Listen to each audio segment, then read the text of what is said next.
Okay, so I had to leave Earth again to find a place appropriate for the making of this video, because I just saw Infinity War. And considering that it was not only the culmination of 10 years worth of movies, but also part 1 of a 2-part movie, regardless of how often Marvel seems to be denying that recently, it obviously gave me a lot to think about. And me being me, that thinking led me to come up with a theory. And again, me being me, I can't help but put that theory into video form and share it with you guys. This is not a theory regarding what's going to happen in Infinity War. This is a theory about what's going to happen in Avengers 4, the movie that is no longer being called Infinity War Part 2. I put it in the title of this video, I put it in the thumbnail, and I'm saying it right now. This video uses details from Infinity War to construct a theory about Infinity War's sequel, and therefore I am going to spoil the crap out of Infinity War in this video. So if you're one of like the 7 people who haven't seen it yet, or you just don't approve of me spoiling a movie this soon after it came out, by all means do not watch this video until you're comfortable doing so. But keep in mind, you have been warned. For everyone who decides to stick around though,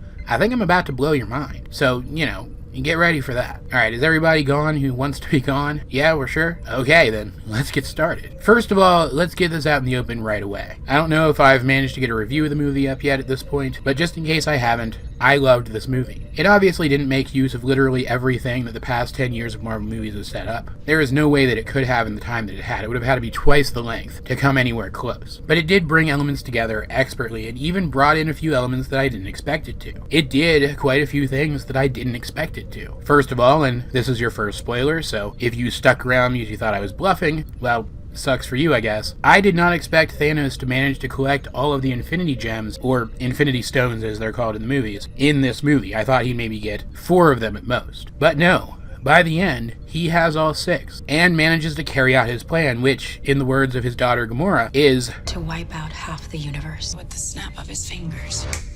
That means half of humanity as well. And that means a lot of heroes die. The second thing that this movie does that I didn't expect is it actually leaves all of the old guard alive. I expected founding Avengers to die in this movie. I thought for certain that either Iron Man or Cap was going to die. And with the exception of Hawkeye, who is not shown on screen after Thanos manages to pull off his plan, every single one of the founding Avengers survives this movie. And I'm going to go ahead and put my money on Clint surviving as well. He's become a popular enough character at this point that I really doubt they would kill him off screen. This means that in Part 2, or Avengers 4, or whatever you want to call it, there is the potential for the original Avengers, from the original Avengers movie, to come together once again and fight Thanos, because they certainly don't all come together in this movie. And I just can't envision a satisfying end of the first wave of Avengers movies, which Infinity War Part 2 certainly will be the end of the first wave of Avengers movies, the first quote-unquote trilogy of Avengers movies, because again, as much as they say they're not, Avengers 3 and 4 are parts 1 and 2 of the same movie. I can't imagine that ending satisfyingly without seeing the original Avengers together one more time. And I feel like the end that this movie gave us sets things up such that it is implying that the writers on these movies feel the same way. What's more shocking though than all of the original Avengers surviving is who didn't survive. If we're talking just Iron Man and Captain America, the 2 most likely Avengers to die sometime soon, again, spoiler warning, I cannot say that enough. On the Iron Man side of things, the closest thing that we have gotten at this point to a successor to Iron Man, that being Spider-Man, dies at the end of this movie, a victim of Thanos' universal half-genocide. On the Cap side of things, both of his most likely successors to the title Captain America, Falcon and Winter Soldier,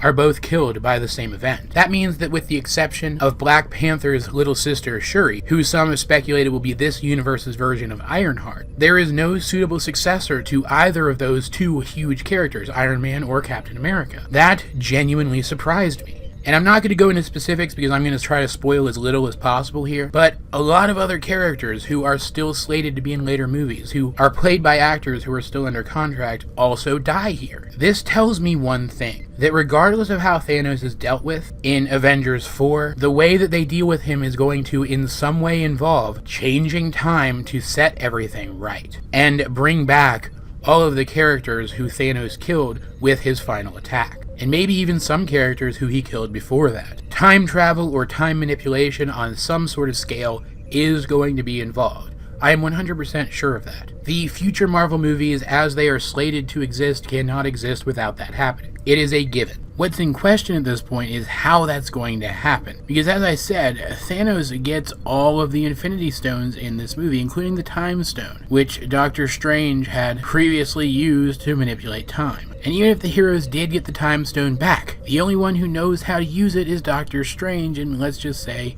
he's not in any shape to use it right now. But if they can find a way to use the Time Stone again, then it can theoretically be used to fix things. The problem is, they need to get it back from Thanos. As far as I could tell at the end of this movie, when Thanos finally leaves Earth, he still has the Infinity Gauntlet and all the stones with him. And he is seemingly outside of the character's reach. But I know for sure that somehow the characters, again, I think most likely the core original Avengers, are going to find some way to bring the fight to Thanos. I don't know how they're going to, and that's not what this theory is about, but I do believe it's going to happen. And not just because they have to make future movies possible, but also because of something that was said by Doctor Strange before, and again, spoilers, he is also killed by Thanos' universal half-genocide. To back up in the movie a little bit, and to briefly explain, there are two core conflicts between Thanos and members of the Avengers in this movie. As a lot of the trailers implied, one group of Avengers fights Thanos on an alien planet, that being a group made up of some of the Guardians of the Galaxy, Doctor Strange, Iron Man, and Spider-Man, and then later another group, backed by the combined armies of Wakanda, fights him on Earth. Before that fight on the alien planet, when the Time Stone is still in Strange's possession, he looks into thousands of possible futures because he knows a fight between this group and Thanos is coming, and he needs to know if there is any way that they can win. And looking into thousands of futures, he only sees one. The movie cuts to a different scene, and when we cut back to that location again, all of the heroes present have placed themselves in position for some form of strategy that it is implied was relayed to them by Strange to ensure their victory. But they still lose, and the Time Stone is still taken. In fact, Strange acts out of character when he hands it over to Thanos. He made it clear that protecting the Time Stone was the most important thing to him, and that he would sacrifice the lives of anyone else with him to do so. And yet, he ends up handing it over to save Tony's life. It makes no sense, especially if he looked into the future and saw what would happen if he did this. There's no indication that Thanos ever could have gotten the stone from him unless he had handed it over, and yet he still gave the stone up. Almost as if he needed to give the stone to Thanos for some reason, without Thanos realizing that he wanted Thanos to have the stone. Throughout the entire movie, Strange was shown playing something of a long game, treating the people around him like chess pieces that he was willing to sacrifice for the greater good. The only indication of why he would have done this comes right before he dies, as he feels his death coming, when he tells Tony that this was the only way. It's possible that he meant that this was the only way that anyone anywhere would survive, as Thanos really is satisfied just killing half the universe. He doesn't want to kill everyone. It's possible that Strange didn't actually see a possible victory in their future, and so chose to sacrifice half the universe so that the rest would live. But I don't think that's the case. He said that there was one way that they could win, and I think he meant that. I think that somehow this loss to Thanos is the event which sets in motion their eventual victory, at which point things will be put right. And I even think I know how that's going to happen. I even think I know how things are going to be put right, and even who's going to do it. A major plot point in this movie is that Thor, after he is rescued by the Guardians of the Galaxy, another scene that we saw in the trailers, decides to go to the site where the dwarves forged his hammer Mjolnir and get a new weapon, because even though he is much more powerful now than he was when he first lost his hammer in Thor Ragnarok, having found new strength within himself, he would be many magnitudes stronger still if he had a new weapon in hand, forged with the same magic metal as Mjolnir was. So he heads off to this stellar forge, the name of which I cannot remember at the moment, which uses the heat from a neutron star to melt magic metal and forge it into god weapons. And of course, because he started this journey with the Guardians of the Galaxy, Rocket Raccoon volunteers himself and Groot to go with Thor.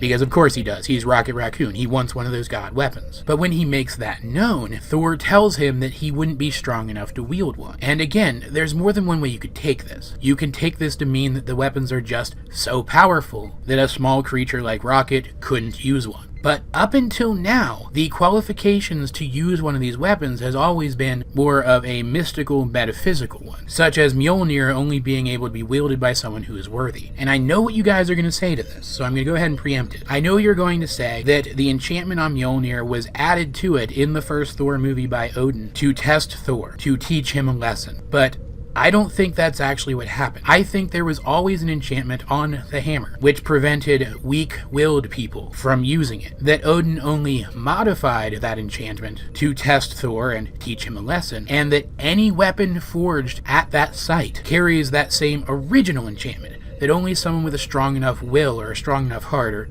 something like that can wield one of the weapons made there. And what's interesting is that we find out in this movie that the Infinity Gauntlet, the weapon made to harness and control all of the Infinity Stones at once, was made at that same site by the same dwarves that made Mjolnir. That Thanos went there prior to starting to gather the stones and forced them to make it for him. Again, you guys will probably recognize this scene when I describe it, as it did appear in trailers. But there is a scene in the movie towards the end, after Thanos has gathered 5 of the 6 stones, where he tries to use his gauntleted hand to crush Captain America, and Captain America is able to hold it back. It's made pretty clear by Thanos' expression and his body language that he isn't just holding back to toy with Cap, that he really is trying. And yet Cap, who despite how strong he is so much weaker than Thanos, is able to stop the gauntleted hand from moving. Thanos has to punch him out with his other hand, the one that doesn't have a magical dwarven-made weapon on it. If you recall back in Avengers 2, Cap was the only character who was anywhere near worthy enough to move Mjolnir. He almost managed to do it. I think that's because the 2 enchantments on Mjolnir were fighting each other, the original version of the enchantment and the one that Odin placed on it. That Cap would have been worthy to wield Mjolnir if Odin hadn't made that change to the magic. And I think, likewise, that means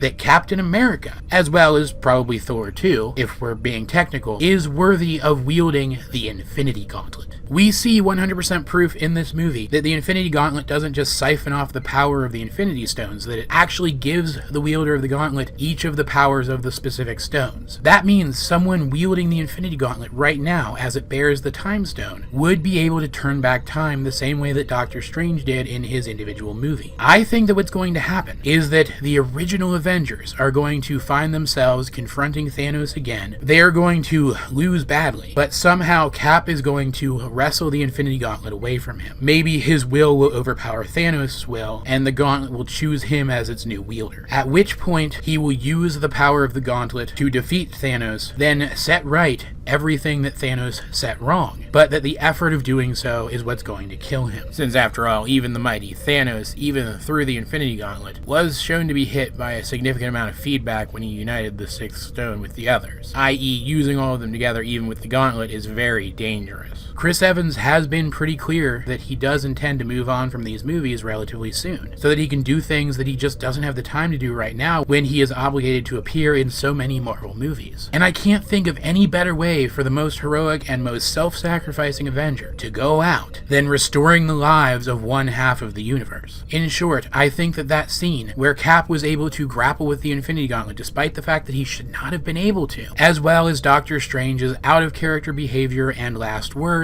were hints to us as to how things are going to go in this movie's sequel. But as per usual, guys, I'd like to know, what do you think of this theory? Does it weave everything together as expertly as this movie did, or should it be snuffed out by infinity? Let me know in the comment section down below, or over on my Discord.